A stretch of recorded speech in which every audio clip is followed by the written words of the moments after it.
Welcome to KetoMealsAndRecipes.com. Today I'm showing you how very easy it is to make your own sugar-free sweetened condensed coconut milk that's dairy-free and vegan. If you're interested in how to store this and what to do when it's solid, please watch the video to the end. The macronutrient ratio for this recipe is 6.4 to 1 with 1.9 grams of total carbs, 0.3 grams of dietary fiber, resulting in 1.6 grams of net carbs per serving. One thing you'll really like is that there are only 3 ingredients to make the sugar-free condensed coconut milk. The first thing you do is you shake your can of full fat or coconut cream. They're usually the same thing but just labeled differently. After shaking, pour the liquid into a medium-sized frying pan. I'd also like to mention, please read the label of your coconut cream or milk. What you want is just coconut cream and water. That's because so many companies like to add gums or other additives which will affect this recipe, and they're actually not that good. I will provide a link to the product that I use. After pouring everything into your frying pan, add the confectionery sweetener and stir until well combined. If you're new, you may be wondering why I'm using a frying pan. That's because a frying pan has a greater surface area, which will help in faster evaporation and therefore less cooking time. And that's important because you will be cooking this over low heat, which is important because you don't want your liquid to scorch.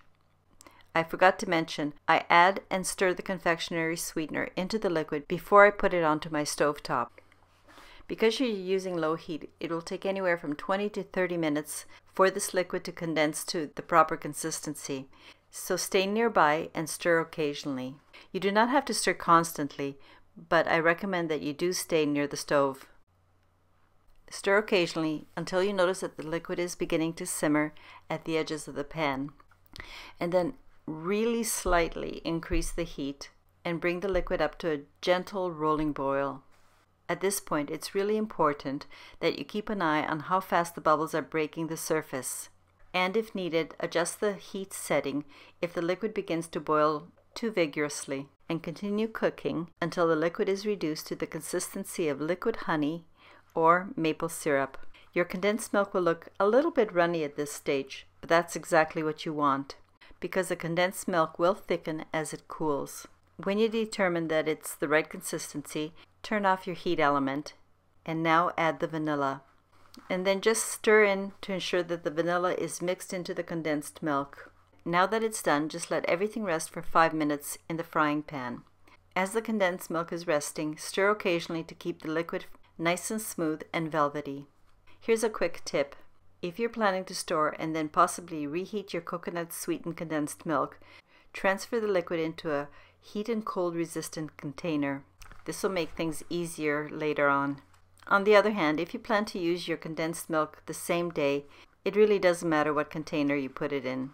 I would recommend that you store it in a measuring cup, which will make it much easier to pour when you're using it. And if you're going to use it the same day, just leave the container covered with cling wrap on your counter. That's because you want the condensed milk to cool to room temperature before using. I'd like to emphasize that it's really important to store your unused condensed coconut milk in an airtight container that is heat cold resistant. And that's because when you're storing the condensed milk in the refrigerator, it will become a solid. You can store the condensed milk in your refrigerator for 1 to 2 weeks. To get it back to a liquid consistency, this is the procedure I'd recommend. To re-liquefy, boil some water in a small deep saucepan. Enough water that will come up halfway up your jar. When the water is nice and hot, remove the saucepan from the heat element and place your container of the condensed milk into the hot water. Before putting it in the water, don't forget to remove the lid. Also, to keep things well emulsified, stir occasionally as the solid is turning back into a liquid. When the condensed milk has almost completely turned back into a fluid, remove the container from the hot water and put it on your counter. And give it a brisk whisk until everything is nice and liquidy. And you'll find that integrating this condensed milk into other recipe works so much better when your condensed coconut milk is at room temperature. One last word. I would like to suggest you do not heat the condensed milk directly in a pan or in a microwave. That's because trying to reliquefy the solid in this way will change either the taste or the consistency or both. and you probably won't be pleased with the end result. And that's the end of my instructions. I hope that you will find this version of my sweetened condensed coconut-based milk a very tasty and useful recipe. And as a suggestion to inspire you, you could use this dairy-free sweetened condensed coconut milk with my dairy-free mint ice cream no machine recipe. And in my next video, I will be showing you how to make a really amazing, great tasting no-cook fudge. And as you can guess, one of the ingredients will be this condensed milk. So please come back and check out that recipe too.